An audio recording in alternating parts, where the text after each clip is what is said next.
അപ്പോൾ സുഹൃത്തുക്കളെ, നമ്മൾ SCERT സീരീസിൻ്റെ ഭാഗമായിട്ട് അടുത്ത ചാപ്റ്ററിലോട്ട് പോവുകയാണ്. ബയോളജിയിൽ നിന്ന് അവസാനത്തെ ചാപ്റ്ററാണ്. ചാപ്റ്ററിൻ്റെ പേര് മാറ്റാം ജീവിതശൈലി നല്ല നാളേക്കായി. ഓക്കെ, നിങ്ങൾക്ക് ചാപ്റ്ററിൻ്റെ പേര് കേൾക്കുമ്പോൾ തന്നെ മനസ്സിലാവും എവിടെ നിന്നാണ് അല്ലെ എന്താണ് പഠിക്കാൻ പോകുന്നതെന്ന് മനസ്സിലായി കാണും. ഓക്കെ, എന്താണ് മാറ്റാം ജീവിതശൈലി നല്ല നാളേക്കായി. ജീവിതശൈലി PSC എക്സാം എഴുതുന്ന ഒരാൾക്ക് ജീവിതശൈലി രോഗങ്ങൾ എന്താണെന്നറിയാം, അതിന്ന് എന്തുമാത്രം ക്വസ്റ്റ്യൻസ് എക്സാമിന് ചോദിക്കുമെന്നും അറിയാം. അപ്പോൾ അതിനെപ്പറ്റി എന്താ പഠിച്ചു പോകാം. ഓക്കെ, നോക്കിയേ, വളർച്ച പരിശോധിക്കാനുള്ള ഒരു മാർഗ്ഗമാണ് ഉയരതൂക്ക പരിശോധന. എടാ, ഇതൊന്നും ചോദിച്ചിട്ടില്ല, പക്ഷേ പഠിച്ചു വയ്ക്കുക. ഉയരതൂക്ക പരിശോധന എന്തിനാണ്? വളർച്ച പരിശോധിക്കാനാണ്. ബോഡി മാസ് ഇൻഡെക്സ് എന്ന് പറയുന്നത്. എങ്ങനെയാണ് ഒരാൾ ഉയരത്തിനനുസരിച്ച് തൂക്കമുണ്ടോ എന്ന് ഈ പരിശോധനയിലൂടെ എന്ത് ചെയ്യാൻ പറ്റും? കണ്ടെത്താൻ പറ്റും. ഓക്കെ, അപ്പോൾ ഇതിനായിട്ട് എന്താ ചെയ്യേണ്ടത്? ഭാരവും ഉയരവും ആദ്യം കണ്ടെത്തണം. എന്നിട്ട് എന്ത് ചെയ്യണം? ഭാരം എന്ത് ചെയ്യുക? ഉയരം എൻ്റെ ഉയരം കൊണ്ട് ഹരിച്ച് നോക്കുക. ഓക്കെ, അപ്പോൾ ബോഡി മാസ് ഇൻഡെക്സ് കണ്ടെത്താൻ എന്ത് ചെയ്യണം? നിങ്ങൾ എത്രയാണോ 80 കിലോ ഉണ്ടെങ്കിൽ 80 കിലോഗ്രാം, എന്നിട്ട് എത്ര 170 സെൻറ്റിമീറ്റർ പൊക്കം ഉണ്ടെങ്കിൽ അതെന്ത് ചെയ്യുക? ഗുണിച്ച്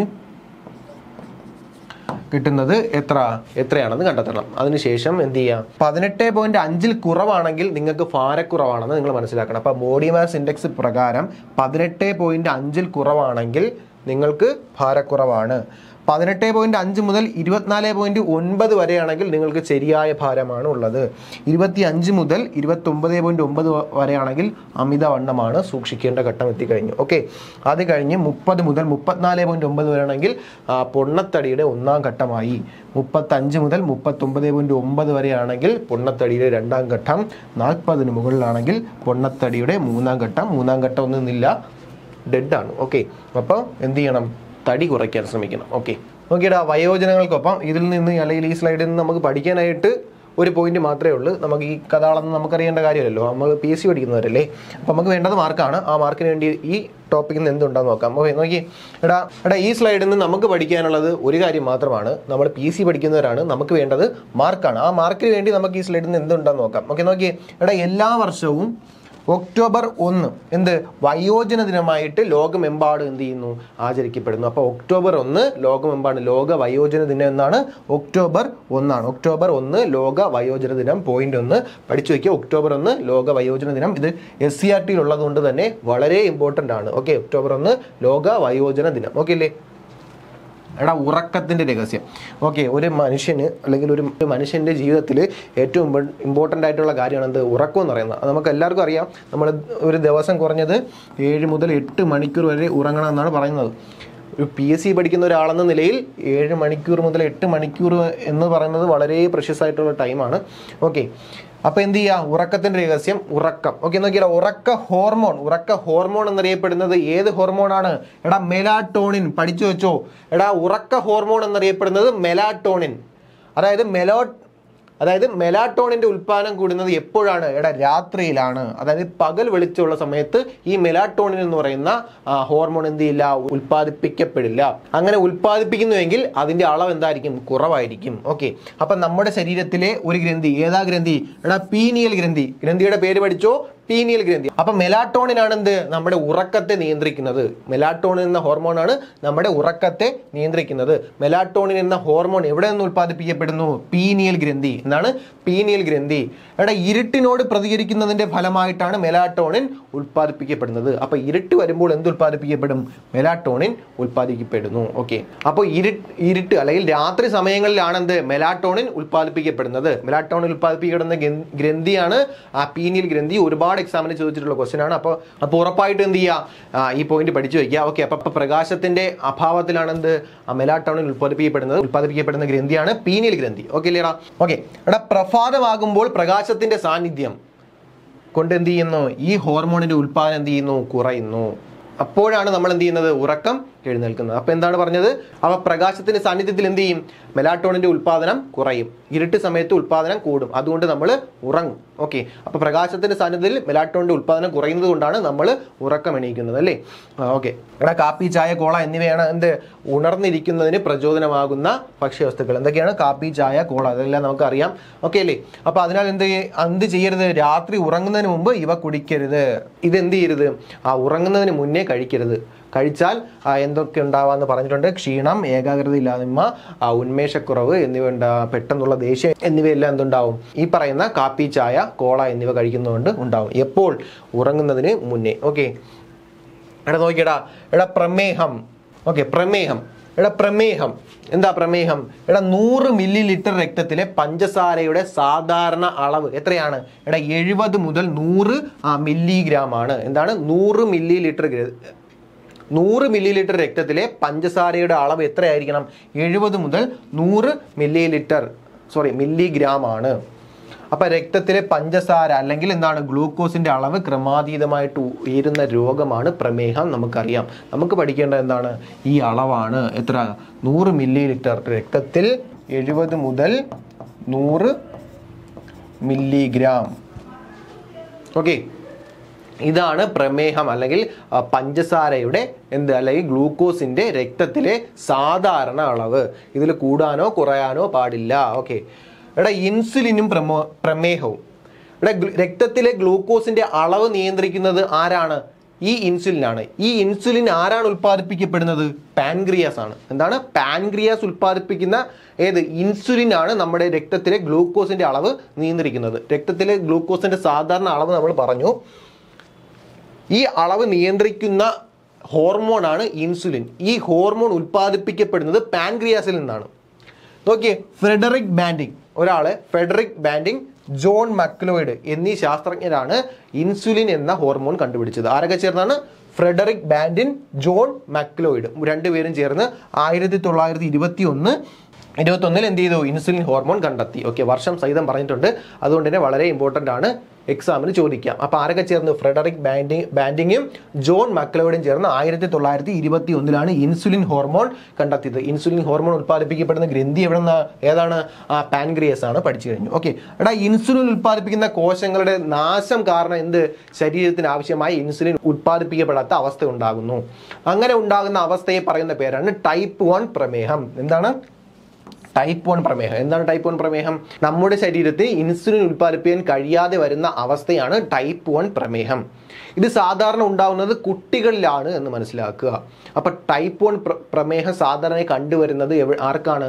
കുട്ടികളിലാണ്. എന്താണ് ടൈപ്പ് 1 പ്രമേഹം എന്ന് പറഞ്ഞു കഴിഞ്ഞു? എന്താണ്?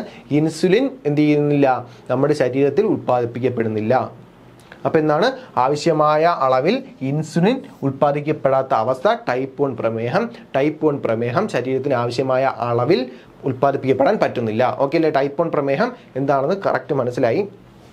എടാ ടൈപ്പ് 1 പ്രമേഹം പഠിച്ചു. എന്താണ് ടൈപ്പ് 2 പ്രമേഹം? എടാ നമ്മുടെ ശരീരത്തിൽ ആവശ്യമായ ഇൻസുലിൻ ഉണ്ട്. ആ ഇൻസുലിനെ ശരിയായ രീതിയിൽ ഉപയോഗിക്കാൻ ആർക്ക് കഴിയുന്നില്ല? ശരീരത്തിന് കഴിയുന്നില്ല. അപ്പോൾ ടൈപ്പ് 2 പ്രമേഹം പറയുന്നത് എന്താണ്? നമ്മുടെ ശരീരത്തിൽ ഇൻസുലിൻ ഉണ്ട്. ആ ഇൻസുലിനെ ശരിയായ രീതിയിൽ അല്ലെങ്കിൽ ആവശ്യത്തിൽ എന്ത് ചെയ്യാൻ പറ്റില്ല? അത് ഉപയോഗിക്കാൻ കഴിയാതെ വരുന്ന ശരീരത്തിന്റെ അവസ്ഥയാണ് ടൈപ്പ് 2 പ്രമേഹം. അപ്പോൾ ടൈപ്പ് 2 പ്രമേഹം എന്താണ്? എടാ നമ്മളെ ശരീരത്തിൽ സാധാരണ കണ്ടുവരുന്നത്. ഓക്കെ, എന്നാൽ ഉൽപ്പാദിപ്പിക്കപ്പെടുന്ന ഇൻസുലിൻ ഉപയോഗിക്കാൻ കഴിയാതെ വരികയോ ശരീരത്തിന് ആവശ്യമായ അളവിൽ ഇല്ലാതെ വരികയോ ചെയ്യുന്ന അവസ്ഥയാണ് ടൈപ്പ് 2 പ്രമേഹം.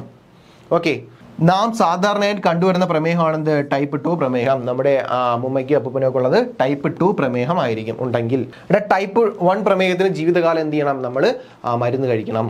പക്ഷേ ടൈപ്പ് 2 പ്രമേഹത്തിന് എന്ത് ചെയ്യാൻ പറ്റും? ജീവിതശൈലിയുടെയും മരുന്നുകളിലൂടെയും എന്ത് ചെയ്യാൻ പറ്റും? നമുക്ക് നിയന്ത്രിച്ച് കൊണ്ടുപോകാൻ പറ്റും. അപ്പോൾ ടൈപ്പ് 1 പ്രമേഹം, ടൈപ്പ് 2 പ്രമേഹം. ടൈപ്പ് 1 പ്രമേഹം എന്താണ്? നമ്മുടെ ശരീരത്തിൽ ഇൻസുലിൻ എന്ന ഹോർമോൺ ശരിയായ രീതിയിൽ അല്ലെങ്കിൽ ആവശ്യമായ അളവിൽ ഉൽപ്പാദിപ്പിക്കാൻ കഴിയാത്ത ശരീരത്തിന്റെ അവസ്ഥയാണ് ടൈപ്പ് 1 പ്രമേഹം. ടൈപ്പ് 2 പ്രമേഹം എന്താണ്? നമ്മുടെ ശരീരത്തിലുള്ള ഇൻസുലിൻ എന്ത് ചെയ്യുന്ന ശരിയായ രീതിയിൽ ഉപയോഗിക്കാൻ കഴിയാതെ വരികയോ ശരീരത്തിന് ആവശ്യമായ അത്ര അളവിൽ ഇല്ലാതെ വരികയോ ചെയ്യുന്ന അവസ്ഥയാണ് ടൈപ്പ് 2 പ്രമേഹം. ടൈപ്പ് 2 പ്രമേഹം ആരിലാണ് ഉണ്ടാകുന്നത്? മുതിർന്നവരിലായിരിക്കും ഉണ്ടാകുന്നത്. ടൈപ്പ് 1 കുട്ടികളിലായിരിക്കും. ടൈപ്പ് 1 പ്രമേഹം ഉണ്ടായ കുട്ടികളിൽ ജീവിതകാലം മുഴുവൻ അവരെന്ത് ചെയ്യണം? മെഡിസിൻ എടുത്തുകൊണ്ടിരിക്കണം. പക്ഷേ ടൈപ്പ് 2 പ്രമേഹം എങ്ങനെ നിയന്ത്രിക്കാം? ജീവിതശൈലിയുടെയും മരുന്നുകളിലൂടെയും നമുക്ക് നിയന്ത്രിച്ച് മുന്നോട്ട് പോകാൻ കഴിയും. ഓക്കെ, ഇവിടെ പ്രമേഹം എന്താണെന്ന് കഴിഞ്ഞു. അടുത്തത് നമ്മൾ നോക്കുന്നു രക്തസമ്മർദ്ദം, ബ്ലഡ് പ്രഷർ. നമുക്കറിയാം രക്തസമ്മർദ്ദം എന്താണ്? എന്താണ് രക്തസമ്മർദ്ദം? രക്തം എന്ത് ചെയ്യുന്നു? രക്തക്കുഴലുകളിലൂടെ ഇന്ന് ഒഴുകിപ്പോകും. ആ ഒഴുകിപ്പോകുന്ന വഴിക്ക് ഈ രക്തക്കുഴലുകളുടെ ഭിത്തികളിൽ എന്ത് ചെയ്യും? ഒരു ഇടി ഇടിക്കും അല്ലെങ്കിൽ ഒരു മർദ്ദം കൊടുക്കും.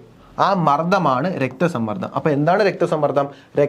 രക്തക്കുഴലുകളിലൂടെ ഒഴുകുമ്പോൾ രക്തക്കുഴലുകളുടെ ഭിത്തിയിൽ ചെലുത്തുന്ന മർദ്ദമാണ് രക്തസമ്മർദ്ദം.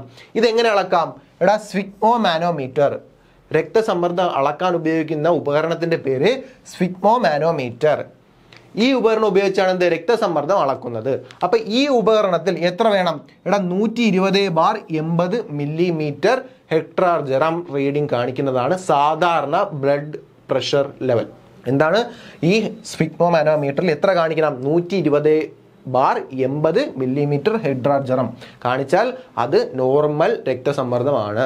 നോർമലായിട്ടുള്ള ഒരു മനുഷ്യൻ്റെ അല്ലെങ്കിൽ രോഗങ്ങളില്ലാത്ത ഹൃദ്രോഗങ്ങളില്ലാത്ത ഒരു മനുഷ്യൻ്റെ രക്തസമ്മർദ്ദം 120/80 മില്ലിമീറ്റർ ഹെക്ടാർജറം ആയിരിക്കും. ഓക്കെ, ഇതും ഒരുപാട് തവണ ചോദിച്ചിട്ടുള്ള ക്വസ്റ്റ്യൻ ആണ്. അപ്പൊ ഇതും പഠിക്കുക. ഓക്കെ അല്ലോ. അപ്പൊ സാധാരണ രക്തസമ്മർദ്ദ നിരക്ക് എത്രയാണെന്ന് നമ്മൾ പറഞ്ഞു കഴിഞ്ഞു. പുകവലി, പൊണ്ണത്തടി, പൊട്ടാസ്യത്തിന്റെ കുറവ്, ഉപ്പിന്റെ അമിത ഉപയോഗം, പ്രായാധിക്യം എന്നിവയാണ് സാധാരണ രക്തസമ്മർദ്ദ നിരക്കിൽ വ്യത്യാസം ഉണ്ടാവാനുള്ള കാരണമായിട്ട് പറയപ്പെടുന്നത്. എന്തൊക്കെയാണ്? പുകവലി, പൊണ്ണത്തടി, പൊട്ടാസ്യത്തിന്റെ കുറവ്, ഉപ്പിന്റെ അമിത ഉപയോഗം, പിന്നെ പ്രായാധിക്യം. ഇതൊക്കെ ഉണ്ടെങ്കിൽ രക്തസമ്മർദ്ദം ഉണ്ടാവാൻ അല്ലെങ്കിൽ രക്തസമ്മർദ്ദത്തിൽ വ്യതിയാനങ്ങൾ ഉണ്ടാവാൻ കാരണമാകുന്നു. ഓക്കെ, അപ്പം പ്രമേഹം, രക്തസമ്മർദ്ദം എന്താണെന്ന് നമ്മൾ ചെറിയ രീതിയിൽ പഠിച്ച് മുന്നോട്ട് പോവുകയാണ്. 6ാം ക്ലാസ് ആണ്. ഓക്കെ, ഇന്ന് മാത്രമല്ല ചോദിക്കുന്നത്, ഇനി വരുന്ന ക്ലാസ്സുകളിലും ഡീറ്റെയിൽ ആയിട്ട് പഠിച്ചു പോകണം. ഓക്കെ, അപ്പോൾ നമ്മൾ എന്ത് ചെയ്യണം?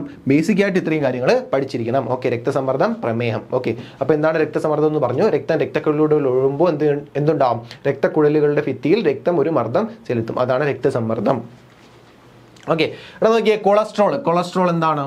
പഠിക്കും. 2 തരത്തിലുള്ള കൊളസ്ട്രോൾ ഉണ്ടെന്നൊക്കെ നമ്മൾ പഠിച്ചിട്ടുണ്ട്.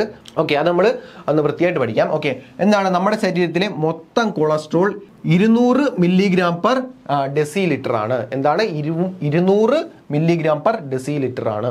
ഓക്കെ, അപ്പൊ അതിൽ താഴെയുള്ളതാണ് നമ്മുടെ ശരീരത്തിന്റെ ശരിയായ കൊളസ്ട്രോൾ ലെവൽ. ഓക്കെ, 200 mg/dL ആണ്, അല്ലെങ്കിൽ അതിൽ കുറവാണ് ശരീരത്തിന്റെ ശരിയായ കൊളസ്ട്രോൾ ലെവൽ. ഓക്കെ, ഇവിടെ കൊളസ്ട്രോൾ എങ്ങനെ? നല്ല കൊളസ്ട്രോളും ഉണ്ട്, ചീത്ത കൊളസ്ട്രോളും ഉണ്ട്. HDL-ഉം LDL-ഉം എന്നിങ്ങനെ 2ആയിട്ട് തിരിച്ചിട്ടുണ്ട്. നല്ല കൊളസ്ട്രോളും ചീത്ത കൊളസ്ട്രോളും.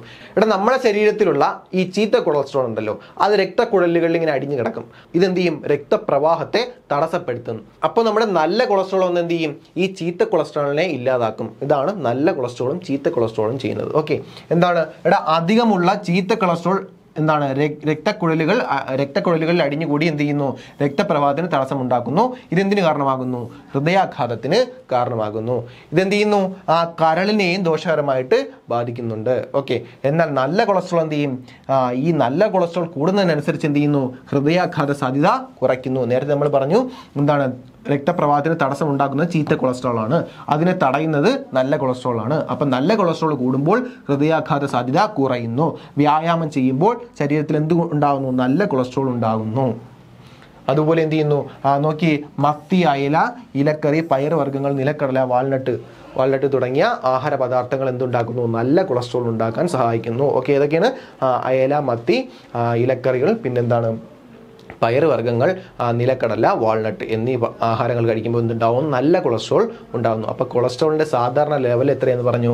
200 mg/dL താഴെയാണ് നല്ല അല്ലെങ്കിൽ നല്ല ഒരു ശരീരത്തിൻ്റെ അല്ലെങ്കിൽ ശരാശരി കൊളസ്ട്രോൾ ലെവൽ എന്ന് പറയുന്നത്. ഓക്കെ അല്ലേ? നോക്കി, ക്യാൻസർ, ഹൃദ്രോഗങ്ങൾ, കരൾ വീക്കം, പൊണ്ണത്തടി, ടൈപ്പ് 2 പ്രമേഹം, വിഷാദരോഗം, രക്തത്തിലുണ്ടാകുന്ന അമിത രക്തസമ്മർദ്ദം തുടങ്ങിയവ എന്താണ്? ജീവിതശൈലി രോഗങ്ങൾക്ക് ഉദാഹരണങ്ങളാണ്. ഇത്രയും ചോദിച്ചിട്ടുണ്ട്. ഓക്കെ, അപ്പം ജീവിതശൈലി രോഗങ്ങൾക്ക് ഉദാഹരണമല്ലാത്തത് ഏത്? ഉദാഹരണം ഏത് എന്നൊക്കെ ഉറപ്പായിട്ടും ക്വസ്റ്റ്യൻ ചോദിച്ചിട്ടുണ്ട്. അപ്പോൾ എന്ത് ചെയ്യുക? ഉറപ്പായിട്ടും പഠിക്കുക. ഏതൊക്കെയാണ്? ക്യാൻസർ, ഹൃദ്രോഗങ്ങൾ, കരൾ വീക്കം, പൊണ്ണത്തടി, ടൈപ്പ് 2 പ്രമേഹം, വിഷാദരോഗം, രക്തത്തിലുണ്ടാകുന്ന അമിത രക്തസമ്മർദ്ദം തുടങ്ങിയ ജീവിതശൈലി രോഗങ്ങൾക്ക് ഉദാഹരണമാണ്. അതായത് നമ്മൾ കഴിക്കുന്ന ഭക്ഷണത്തിലൂടെയും നമ്മൾ ജീവിക്കുന്ന ജീവിത സാഹചര്യം കൊണ്ടുണ്ടാകുന്ന രോഗങ്ങളാണിവ. ഓക്കെ, നമുക്കറിയാം ഇന്ന് ജീവിക്കുന്ന സമൂഹത്തിൽ എന്തോരം അസുഖങ്ങളാണ്. നമ്മൾ കേട്ടില്ലാത്ത അസുഖങ്ങൾ വരുന്നുണ്ട്. അതിൻ്റെ എല്ലാം മൂല കാരണം നമ്മൾ കഴിക്കുന്ന ആഹാരങ്ങളാണ്. ഓക്കെ, അപ്പോൾ അതെന്ത് ചെയ്യുക? അത് കുറച്ചുകൊണ്ട് വരിക. അതുമൂലം ഉണ്ടാകുന്ന രോഗങ്ങളാണ് ഈ പറയുന്ന ജീവിതശൈലി രോഗങ്ങളായ ക്യാൻസറും ഹൃദ്രോഗങ്ങളും പൊണ്ണത്തടി, ടൈപ്പ് 2 പ്രമേഹവും, വിഷാദരോഗവും, ഈ രക്തസമ്മർദ്ദവും ഒക്കെ. അപ്പോൾ ഈ പറയുന്ന അസുഖങ്ങൾ കൊണ്ട് നമ്മുടെ ശരീരത്തിൻ്റെ രോഗപ്രതിരോധ ശേഷി എന്ത് ചെയ്യാം? കുറയ്ക്കാം. ഓക്കെ, അപ്പോൾ ഈ പറയുന്ന രോഗങ്ങളുണ്ടെങ്കിൽ രോഗപ്രതിരോധ ശേഷി നമുക്ക് കുറഞ്ഞു വരും. ഓക്കെ, ഇതിൻ്റെ ഫലമായിട്ട് പല രോഗങ്ങളും വരുന്നതോ രൂക്ഷമാകുന്നതിനോ കാരണമാകുന്നു. ഓക്കെ, അപ്പോൾ ഇത്രയും കാര്യങ്ങളാണ് നമുക്ക് ഈ ചാപ്റ്ററിൽ പഠിക്കാനുള്ളത്. ഓക്കെ, ചെറിയ ചാപ്റ്ററാണ്. നമുക്ക് PSCക്ക് വേണ്ട കാര്യങ്ങൾ മാത്രമാണ് പറഞ്ഞിട്ടുള്ളത്. ഈ ചാപ്റ്ററിൽ വേറെ കാര്യങ്ങൾ പറയുന്നുണ്ട്. അതല്ല, ഈ രോഗങ്ങൾ എങ്ങനെ തടയാമെന്നും അതിനുവേണ്ടി നമ്മൾ ചെയ്യേണ്ട നിത്യ ജീവിതത്തിൽ ചെയ്യേണ്ട കാര്യങ്ങളാണ്. അതൊന്നും നമുക്ക് വേണ്ട. നമുക്ക് വേണ്ടത് മാർക്കാണ്. ആ മാർക്കിനുള്ള കാര്യങ്ങൾ നമ്മൾ ഇത്രയും ക്ലാസ്സിൽ പറഞ്ഞു. ചെറിയ ക്ലാസ്സാണ്. ഓക്കെ, അപ്പോൾ പഠിക്കുക, നല്ലോണം പഠിക്കുക. ഇതിൻ്റെ ബാക്കി ക്ലാസ്സുകളുമായിട്ട് ഇനിയും ഉണ്ടാവും. Okay, thank you.